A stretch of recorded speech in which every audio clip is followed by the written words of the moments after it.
দিলীপ ঘোষের কাছে ফুলের তোড়া যাচ্ছে, মিষ্টি যাচ্ছে, ওনাকে দীঘায় নিমন্ত্রণ হচ্ছে জগন্নাথ কালচারাল সেন্টারে, আর আমাদের কাছে নোটিশ আসছে, পুলিশের নোটিশ। তো কে হার্ডকোর আছে, কে তৃণমূলের সঙ্গে আছে, কে বিজেপি করছে, এটা তো মানুষ ঠিক করে নেবে।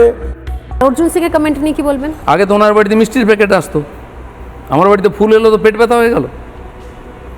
আচ্ছা, দিলীপ ঘোষের উনি যে কেস আমার কথা জানি না, তার আগে তো উনি কেস দিতেন সবাইকে।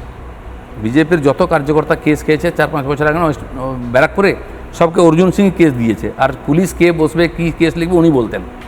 আজ উল্টো হয়ে গেল তো পেট ব্যথা। যান ব্যারাকপুরে এক একটা কার্যকর্তাকে জিজ্ঞেস করুন, চোখের জল নিয়ে তারা ওকে জিতিয়েছিল। আর যেই বাড়ির সামনে দুটো বোম পেলেন, ঢুকে পড়লেন ওখানে গিয়ে আঁচলের তলায়, ধর্মতলায় বসেছিলেন যে নামটা ঘোষণা হবে লোকসভার, যেই হলো না আবার এখানে ঢুকে পড়লেন, গেরুয়া চোলা পরে এখন হিন্দু নেতা।